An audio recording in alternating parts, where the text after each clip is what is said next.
And we're live. Excellent. Excellent. Wonderful. Welcome, everyone. You don't see me right there. I hope it's gonna, there. Welcome to another day. I'm broadcasting to you live from my bedroom. For funsies and all that fun stuff. Who do I got in today? Leave me a comment in the chat so I can give you a nice little wave here and a shout out. I don't know, whatever. Keep in mind, obviously people need a couple of minutes probably to get in. I just posted that link a few minutes ago, so it'll give people kind of a chance to get settled in and join us on this wonderful Thursday morning. As people are going, I see, there they go. There go the people. Oh, and they're saying hi to each other too. Oh, such a social ability that we couldn't normally have in real life. But yeah, here we are. It's just one of those things.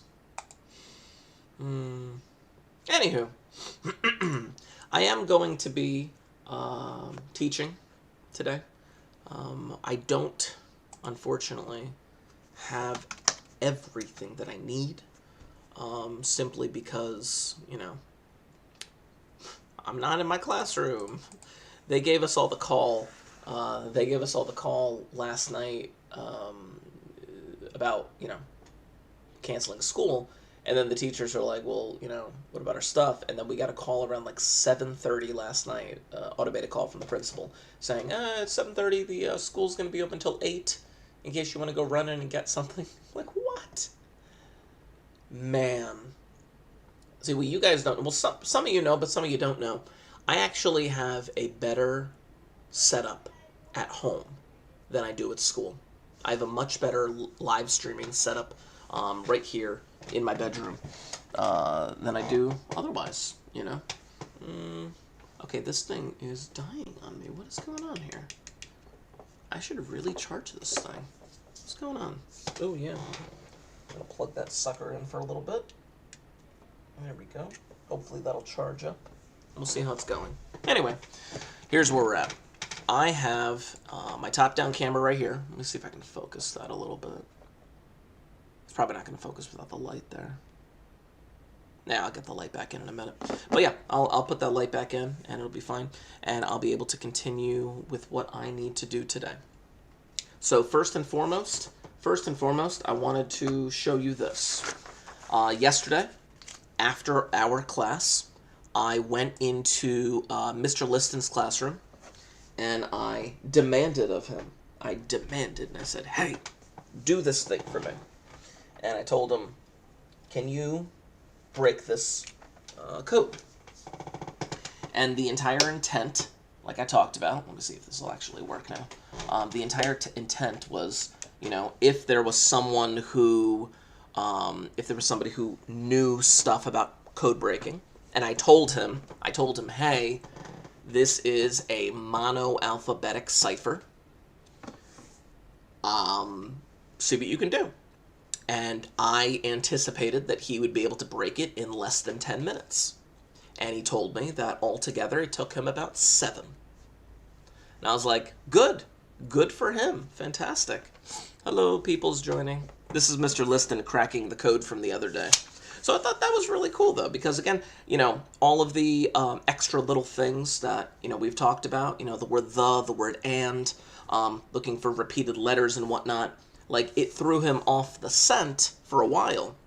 In fact, he put the I had the comma in there, and he wrote a bunch of notes here for, like, and, the, but, who, because he was trying to decipher exactly what that thing was saying, and it ended up being the word man, and it kind of threw him off completely, but he was able to figure it out. It was really nice. Yeah, I don't know. I think knowing that this was a double L was incredibly helpful. I don't know about anything else. He didn't really create the alphabet. He just kind of like did it a piece at a time and had a few things that he wrote in and then erased again and stuff like that. And it was good. It was good. It was really good. I enjoyed that. So I wanted to show you that first and foremost. So that was kind of cool. Next. The next thing that I do want to show you, and I have, again, all of my notes are messed up because I didn't have everything that I needed. There it is. The next thing that I wanted to show you was this. This was the Veneer Square cipher using the word lunar. I was able to get it done before the end of class, or not before the end of class, but after class I was able to get this thing done, and I wanted to make sure that you had the opportunity to look at it, because I gave everybody, you know, like, hey, here is the Veneer Square, here's lunar, what we're trying to do with encoding this, and you guys kind of went from there. So, I'm eating a pancake. I don't know what your traditions are in your family, but my wife decided a very long time ago that whenever I had a snow day, that she would make homemade pancakes. And they wouldn't just be any homemade pancakes, they would be special homemade pancakes. And so, like, I was up at 4:30, and I already ate breakfast. But about 15 minutes ago, she came in, and she's just like, my daughter came in, really, and she's like, she wants to give you a pancake. And it was chocolate chip with sprinkles in them. My wife always does that kind of stuff for snow days, but apparently we're here, so I don't know what your traditions are, but I need you to be jealous. I need you to be jealous right now of the chocolate chip pancake that I'm eating, because it will make me feel better knowing that you all are jealous.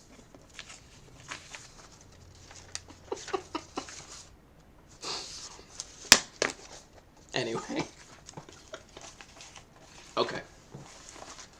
My goal for today is twofold. Number one, I want to just kind of wrap up a little bit. No, I'm not going to share it with the class, guy. I'm going to wrap up a little bit of the Veneer Square, this thing that we did the other day. I want to try and encode. Actually, I'm sorry. I want to. Where are you? There you are. Good. I want to try and encode one more thing to get a little more practice with it. And then I want to show you something slightly brand new. I say slightly brand new. We'll see how that goes. It's gonna be interesting, to say the least. Again, I need to plug this thing in here. Give me 1 second. I just need to, okay, that's good for now. I need to plug this sucker in. Will it at least make it brighter if I had this thing plugged in right here? I guess so. I hope so. Anyway, so with the Veneer Square, let me see if I can bring this up elsewhere. I posted it in, there it is. I posted it in our Google Classroom the other day. Now, you heard me mention before that my setup at home is 1,000 times better than what I have at the school. And I am about to show you exactly why that is. And some of you already know this. But the reason why is because I can do crap like this. Haha! I can do crap like that. I can share this screen very clearly with you all. And I can do transitions. Watch this. Look. Wide shot. There I am right there. Back to a top down. Oh my goodness gracious. Back to the website view. You know, it's here's a back in 5 minutes sign. Ready? Back in 5 and I'm back. I love it so much. Here, let me see if I can bring this one out. Nope, that did not work the way that I wanted it to. I mean, it kind of worked, but let me change the browser to this. Nope. And where's that thing? There it is. Good, good, good. I'm back right there. But yeah, the setup that I have here is just phenomenal. And man, I wish I could do this at school. Nope. Because they won't let me have the proper software to get it done. But here I am anyway. Okay. So here's what I would like to do. I would like to encode something using the Venaire square. Or Visionaire? I don't know how to pronounce it exactly. Liston didn't even know how to pronounce it correctly. But I would like to encode something very short, and I want to talk about the pros and cons of it. So if you do not already have them out, I'ma need those notebooks out and open. Yeah! That's how I sing. You all should be jealous of how I sing. Anyway, let's bring that over here. Let's bring that over here. Good. There we go. So today is the 11th, and I'm just going to call this polyalphabetic wrap-up. There we go. Polyalphabetic wrap-up. I know. French. Anyway, I would like to encode the following plain text. And I want to talk about why it's, well, you know what? I'm going to save that statement for a moment. I want to encode the following. The sun and the man in the moon. Now, normally, if we were going to encode this using a monoalphabetic cipher,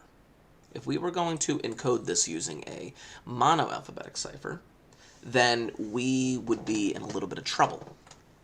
Because if we did a monoalphabetic cipher, then the letters that form the word the, and the would all be the same.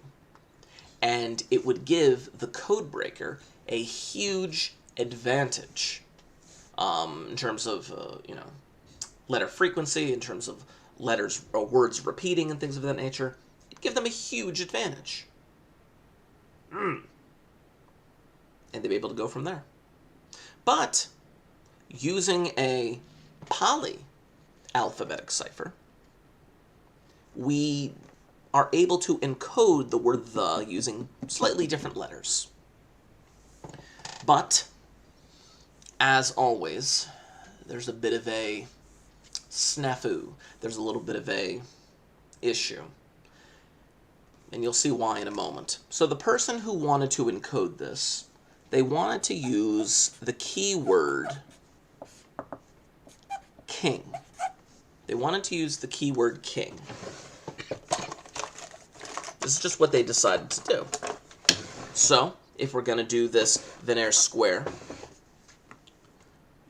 I'm going to write this in red so you can see it.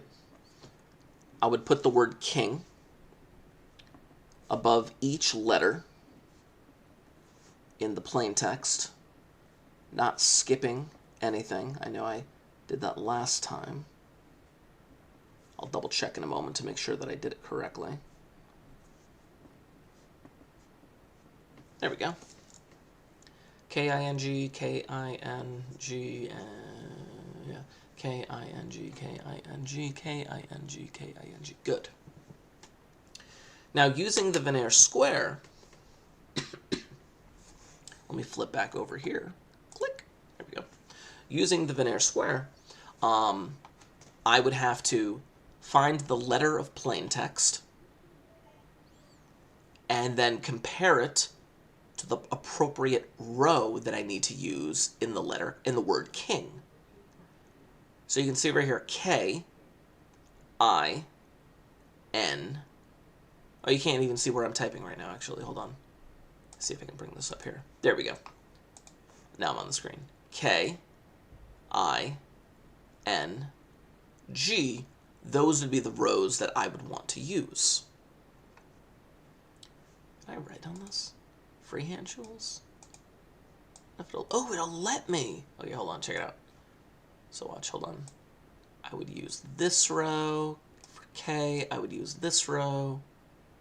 For I would use this row. For N, I would use this row.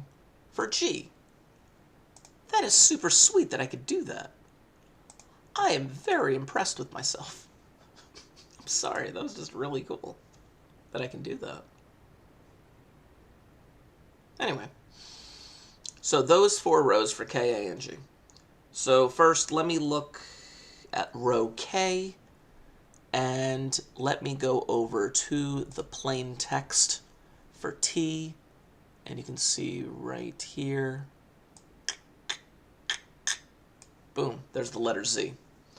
So, and I'm gonna start writing some of this out, and then I'm gonna start writing some of this out, and then I'm gonna jump back to where you can see I'm writing this. I just gotta find the right marker. I was hoping for a different colored Sharpie. Again, I don't have all of my tools here. No, let's dry erase. Is this a Sharpie? No, it's not a Sharpie. My kingdom for a Sharpie. Alright, let's use this. So I would use the letter Z. There we go. A little bit easier to see right there. Excellent. And then I'd go from there. Let me go to the top down. There we go. And you can see me as I'm going to write these letters in. So, because I never actually encoded this. Row I, letter H, corresponds to a P. There we go. Row N corresponds to an E in the plain text, which gives me an R. And that's the word the. Now, what could potentially make this move a bit faster? What could potentially, isn't it D? K, T. Oh, my word. Where was I? Hold on. I think I know what I did. I think you are totally correct, and I think I am totally wrong. Yeah, you see what I did right there? Man, where do I find these things? Let's go undo. There we go. What I did was, you're totally right, Jacob. I was in row G for some reason. I don't know why I was in row G, but you are totally correct. This is what happens when I'm not in my classroom. This is what happens. Makes me sad. Now I gotta fix myself. Blasted. Okay. Yeah, there it is. It is a D. You are totally correct. D. Did I have the other letters correct? Because I just crossed them out and now I feel bad. I think it was a P and an R. I'll double check those in a moment. Row I for H was a P. There we go.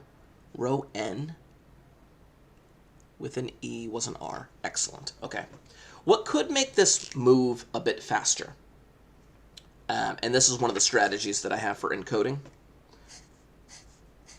One of the strategies that I have for encoding is to stick with one row. Ran out of room for the word man. But I'm going to stick with one row, and I'm going to knock out all of the letters just in that one row. This could potentially make it a lot faster. So for example, I'm going to stick with row K.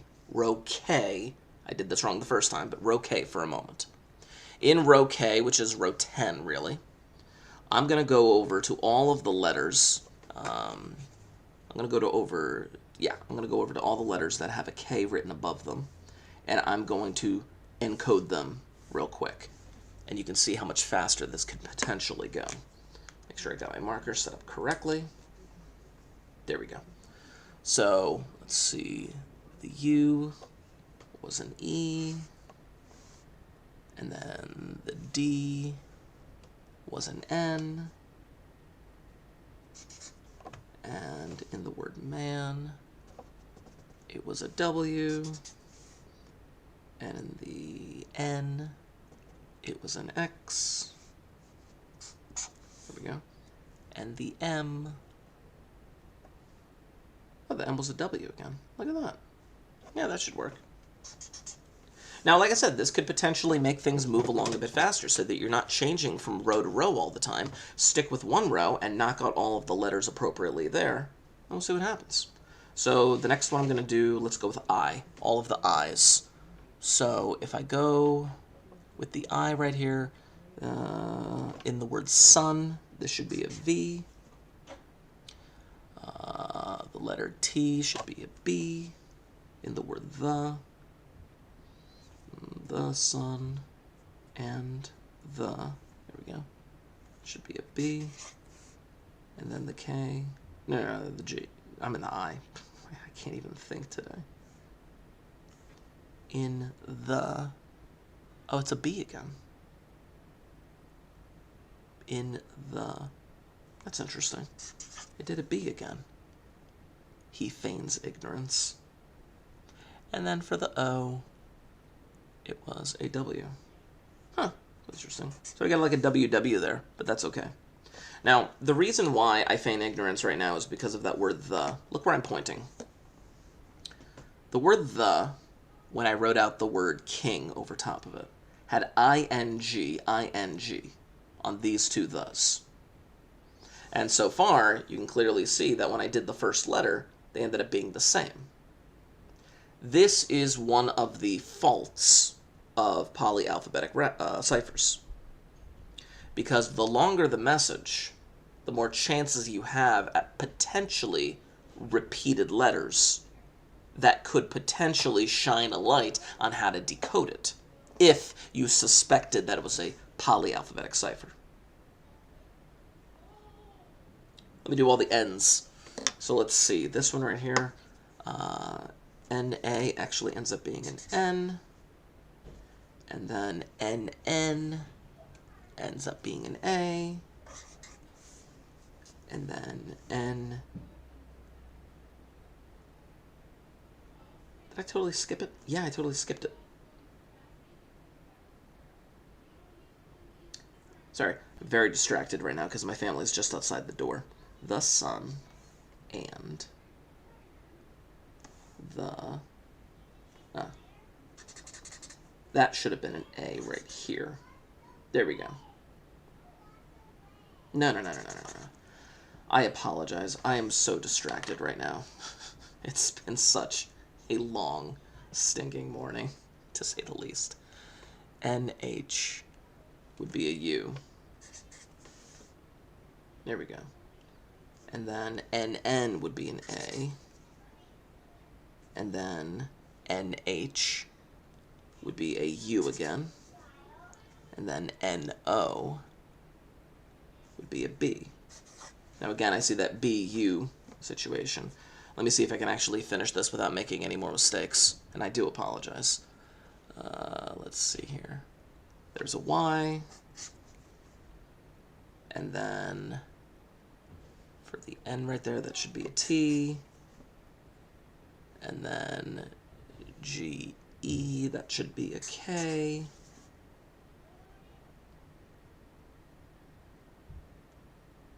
Did I skip a letter there? Yeah, I think I did. Yeah, there should have been an I right there. Yeah, totally. And then GI, that should have been an O. This should be a K. And GN, that should be a T. There's actually a very good teachable moment in this exact situation because I'm trying to rush to get this thing done in the allotted time that I have. And by rushing encodement, it is very easy to make mistakes. It's very easy to make mistakes. I don't know how many times I can actually apologize for that, but I'll apologize again. Yes. Polyalphabetic, like I said, for over 1,000 years, was the gold standard by which people would encode things. Because for the most part, it was difficult, very difficult to decipher. It was definitely possible, but it took people a very long time. Now, I gave a very short message right here, hoping that it would take me a short time to encode it, but clearly I made certain mistakes. But the point that I was trying to make was that this BUK showed up. And if you suspected that it was a polyalphabetic cipher, knowing that this was a BUK would be your foothold into what was going on. It would be a foothold into figuring out exactly what the cipher actually was. And if you suspected that that BUK was the word the or and, you could actually reverse engineer the rows of the veneer square that could potentially decode a lot of the rest of this as well. Craziness. We will get more practice with this, because polyalphabetic ciphers, again, are a bit difficult, and someone is opening my door right now. Yep, I think that was my daughter. And this is one of the downfalls to working at home. My goodness gracious. Okay. I would like to take this in a slightly different direction, considering the circumstances that we're all in, considering the materials that I don't have. I would like to try something with you. Okay.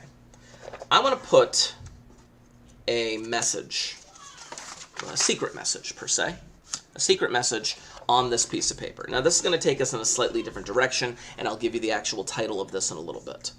But I'm going to put a secret message on here. And here is the secret message. And I would like you to write this down. So hold on. Secret message. MEETTEAFAN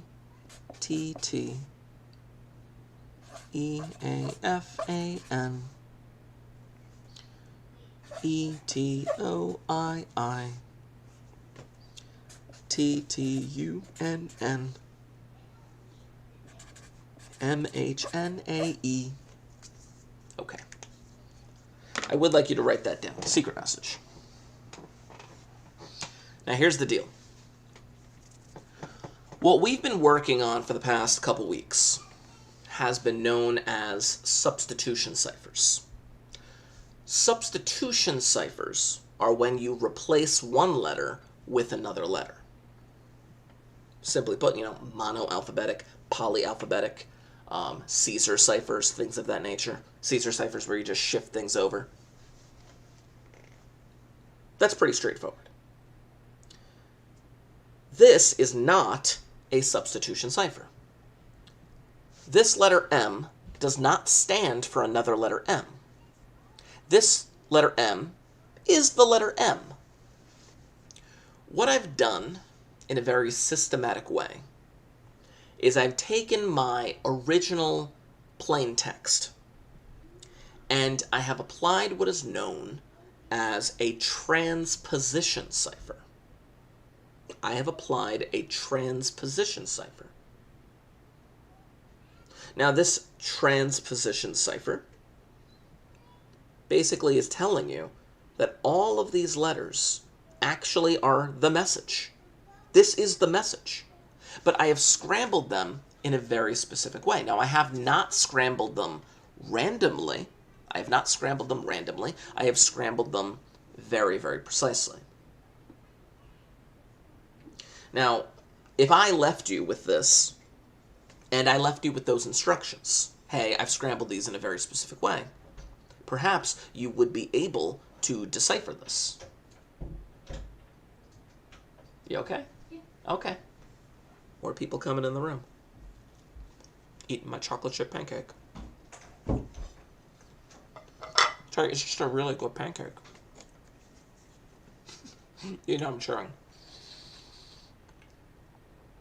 With transposition ciphers, you change the position. You change the position of the letters.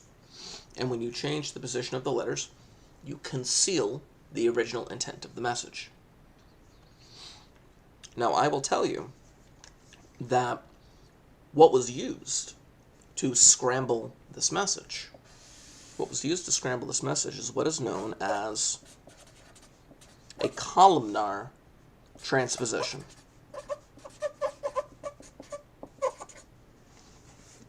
A columnar transposition. And what that means is this. If you notice, I broke them up by 5 letters. Okay? And there's 1, 2, 3, 4, 5 sets of letters. I would like you to create a 5x5 box. Create a little 5x5 box. 1, 2, 3, 4, 5. There we go. Create a little 5x5 box. And when I say columnar transposition, I mean that each of these letters should be written in the order of the column.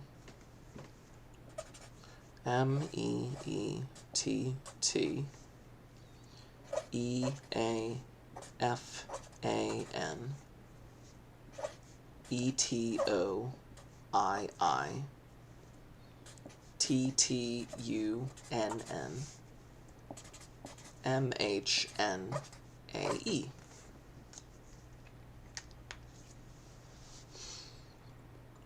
Now that I have rearranged the ciphered message, the ciphertext, hopefully it should be kind of obvious what the true plain text message is.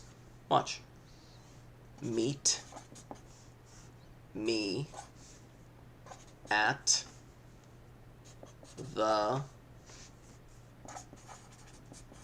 fountain at 9. What's nice about transposition ciphers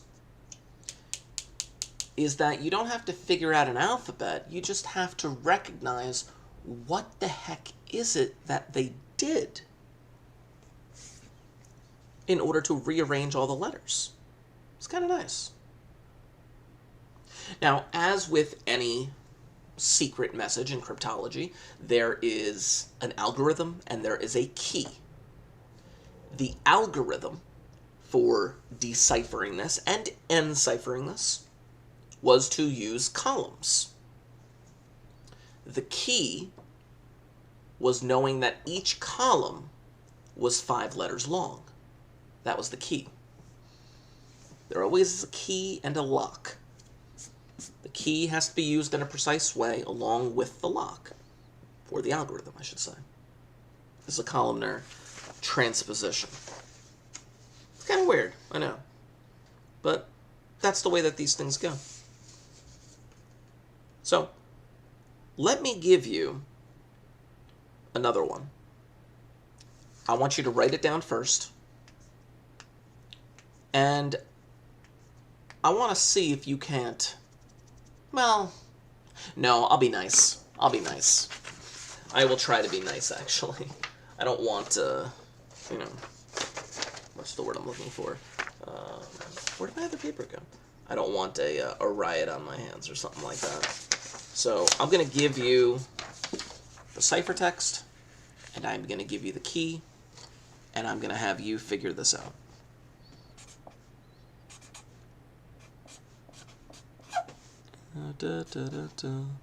Let me write out the first set.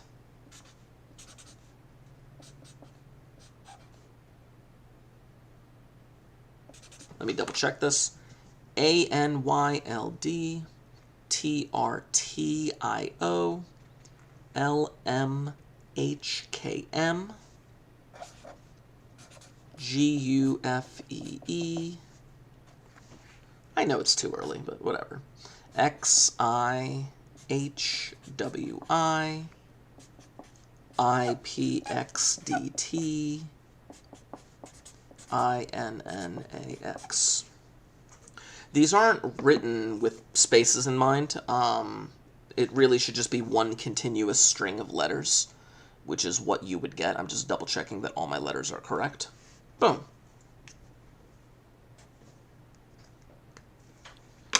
Now, this clearly is meaningless. These letters are meaningless. But if you were given this secret message and you were told, hey, or let's say you knew that whoever was sending you this message, you knew it was a columnar transposition, and you knew the key, and no one else did. Well, what I want you to do is this. Knowing that the key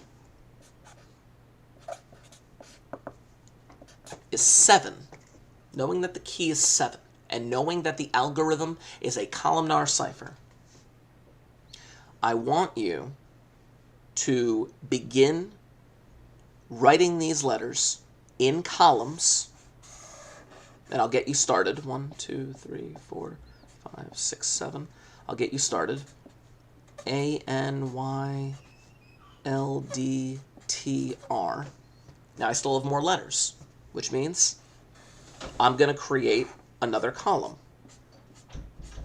And I'm going to continue writing the letters that way. I want you to take a few minutes, write out the letters in those columns, and see if you can't decipher what the plain text is supposed to be. Take a few minutes and do that. I have to find one thing while I'm doing that, but you can finish that up for me. Go!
So, while you're finishing this up, hopefully you can see the secrecy that's involved with this.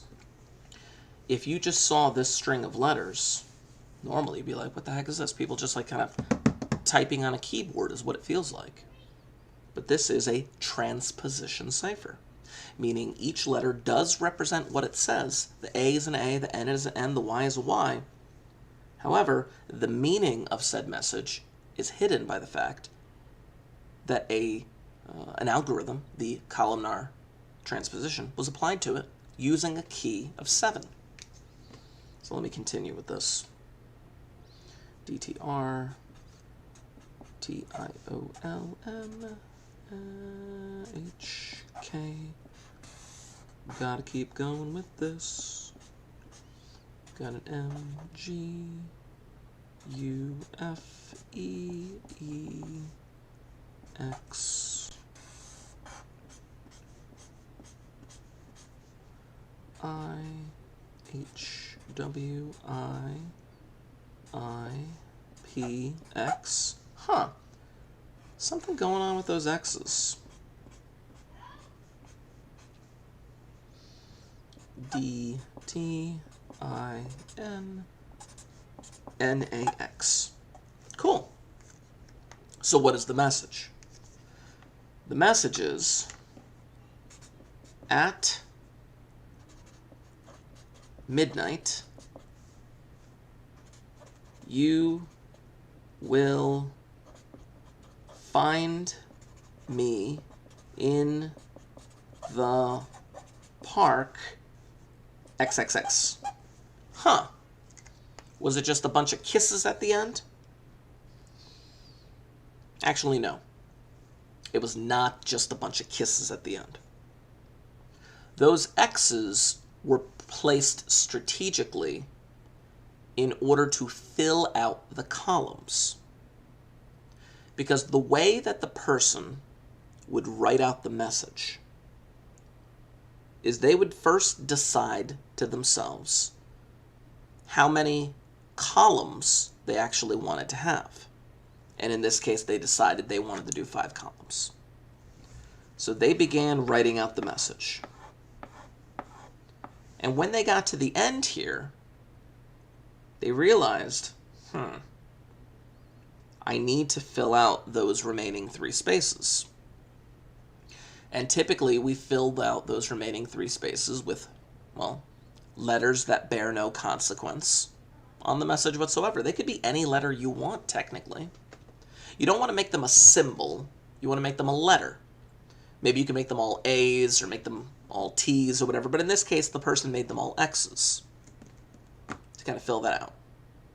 And the person encoding it was like, okay, the key is 7. That's how long I want the column to be. And then they did that, and then they basically wrote out the cipher based on that. At midnight, you will find me in the park. Kisses. No, again, it wasn't kisses. They needed to just fill that thing out.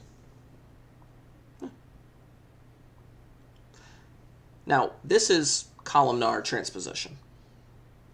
Let me show you another type, because transposition ciphers are actually really fascinating in the creativity that it takes to actually encode this information. So let me show you another type. Okay. Let's take the plain text. The plain text is the phrase, life should be simple, which clearly it is not. But let's take the plain text, life should be simple, and let's encode it using a different type of transposition cipher. This is known as the rail fence cipher. It's a different type of transposition cipher. Now, some of you may or may not know what a rail fence actually looks like. That's okay if you don't know. Basically, when you end up encoding this, the algorithm is knowing that it's a rail fence, and the key is knowing the number of rails. So for example, let's say I wanted to encode this using 2 rails. I want to encode this using 2 rails. So what I would do is this. Okay. I got 2 rails right there. 2 rails. Life should be simple. I'm going to eliminate the spaces. And I would start like this. L, I, F, E. There's the word life. Now again, rail fence, just kind of going back and forth and back and forth. You have the rails, which are made of wood, and the spaces, which you can actually see through and things of that nature. But now, mind you, we are encoding this. We are encoding this. Make a few more here. I'm going to have to keep going. Should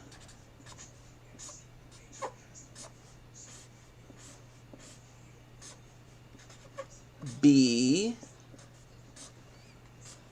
I'm going to run a little bit out of room, but that's okay. Oh, maybe not. Hey, I did it. Life should be simple. Now, mind you, if you change the number of rails, you change the way you're enciphering this. But the cipher should actually be like this, the cipher text. Hold on. Cipher text should look like this. And this is the information that you would get as the receiver. L, F, S, O, L, B, S, M, L, I. Actually, no, I don't want to put that there. Let's put it over here. I, E, H, U, D, E, I, P, E. This is the ciphertext that you would receive. Now it's like, what the heck are you trying to say? This is the rail fence cipher. I really enjoy the rail fence cipher. I really enjoy the rail fence cipher. It's one of those just interesting little anomalies. But it works. See, the thing is, as someone who is trying to break codes, there are thousands of ways to encipher things that you are now trying to decipher. We just talked about alphabetic substitution, whether it be monoalphabetic or polyalphabetic or things of that nature. Yeah. Eventually, we're going to talk about the Enigma machine. We're going to double back to polyalphabetic ciphers. But that's substitution, where you substitute one letter for another. This is transposition, where you change the positions of the letters. And you do it in a systematic way. So, I have a ciphertext that I would like you to try and do. I have a ciphertext that I would like you to try and do. I think so. I think so, Sky. Sometimes it can be fun. I mean, it can be very... Imagine that you're somebody who is trying to break codes, and you're given this code. Now, if you don't know the algorithm, oh my word, okay, I gotta try this type of cipher. I gotta try this type of cipher. Is it a substitution cipher? Is it a transposition cipher? Like, what the heck is it? And there's 100 different directions that you can go in. Now, if you know what the algorithm is, then life is a lot easier. Then now you can try out a few things. If you know that it's a rail fence cipher, then it's like, okay, I have a leg up. I kind of know what to do. Maybe. Let's try this. I want you to write this one down.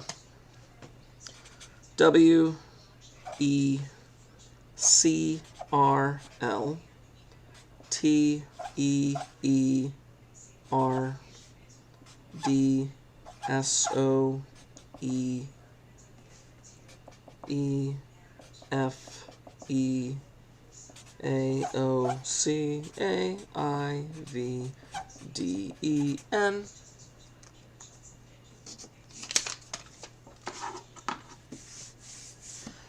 Now, let's just say, again, let's say you're somebody working for the CIA, and you're sitting at your desk, and someone's just like, here, break this code.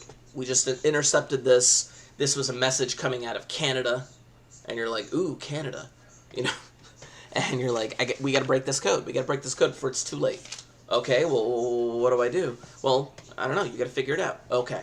Well, there's 100 different directions you can go in. Two of the most basic type of ciphers are substitution ciphers and transposition ciphers. Looking at the collection of letters that you have in front of you, if you notice, there's not a lot of Q's or X's or Z's or letters that you wouldn't commonly use. There's not a lot of letters that you wouldn't commonly use. It's a lot of common letters. Given that piece of information, perhaps it would be, you would guess, it looks like a transposition cipher, meaning that W is actually a W, and that A is actually an A, etc.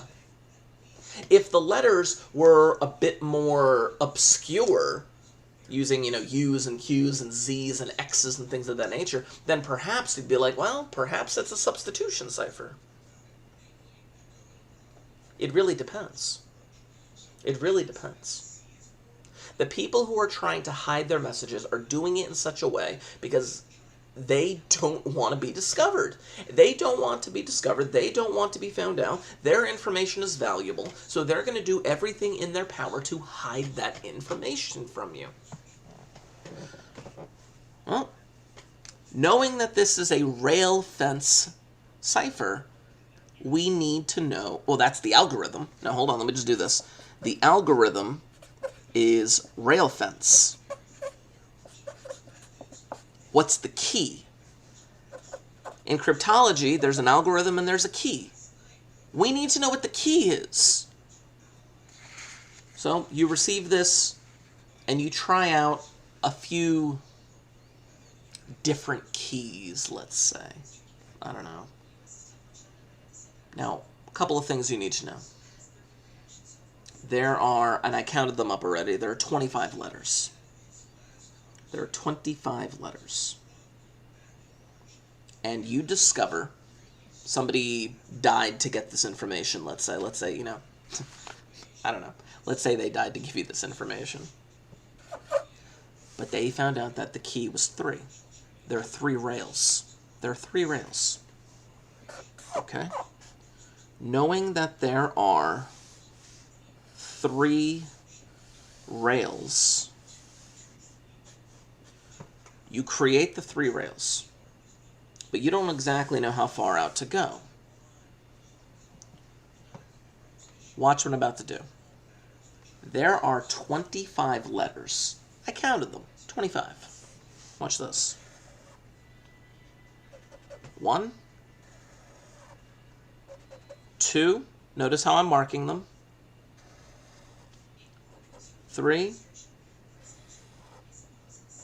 4,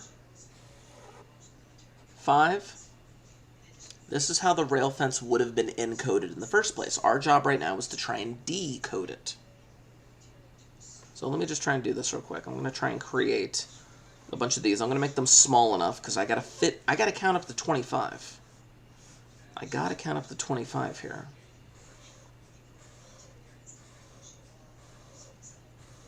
Let's see. 1, 2, 3, 4, 5. Oh, I moved it. 1, 2, 3, 4, 5, 6, 7, 8, 9, 10, 11, 12, 13.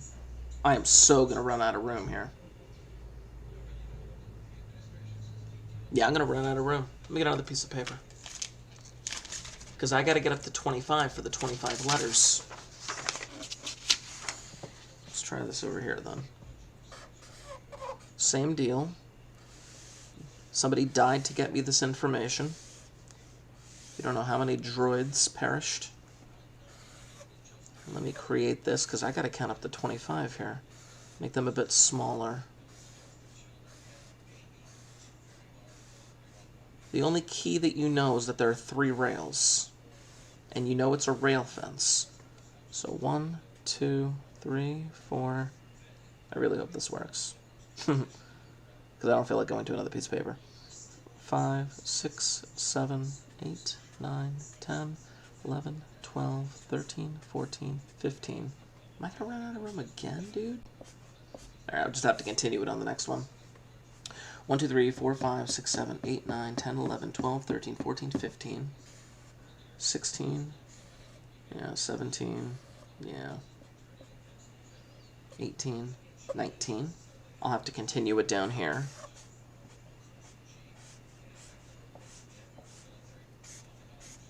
Count that again. 1, 2, 3, 4, 5, 6, 7, 8, 9, 10, 11, 12, 13, 14, 15, 16, 17, 18, 19. And then it would be 20, 21, 22, 23,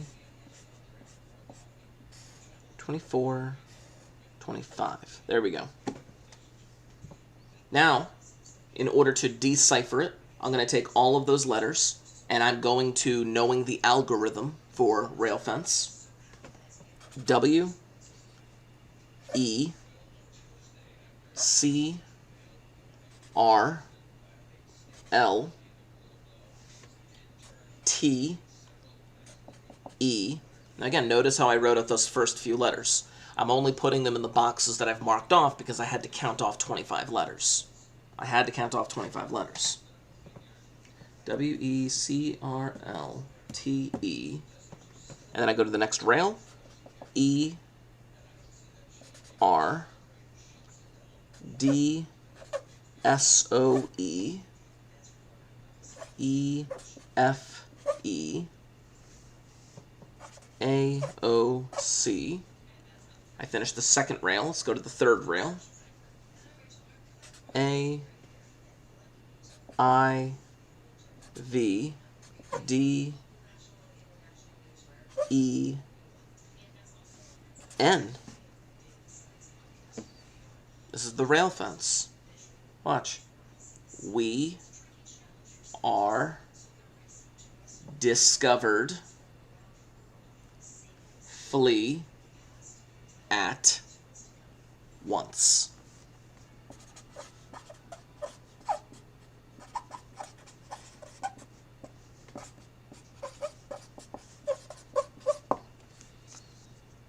It's a fun little thing.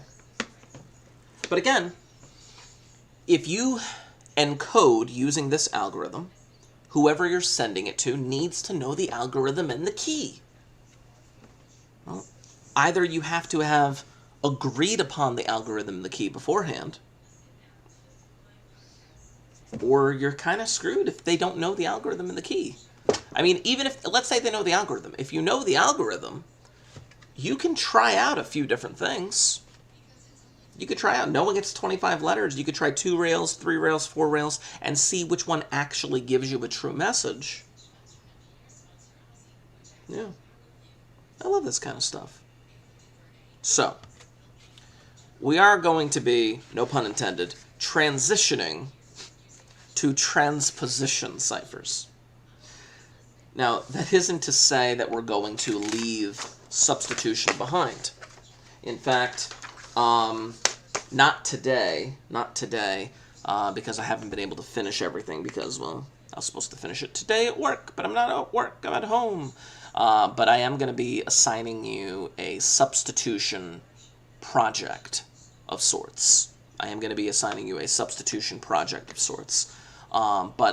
to have to assign that next week, unfortunately. Well, unfortunately for me, not unfortunately for you, clearly. But yeah, that's what we're going to be focusing on for next week. I'm going to assign you that project. Meanwhile, in class, we are going to be working on transposition ciphers and getting practice with such. Next week, you will still be virtual. Or, most of you will still be virtual. All of you will still be virtual. What is wrong with me today?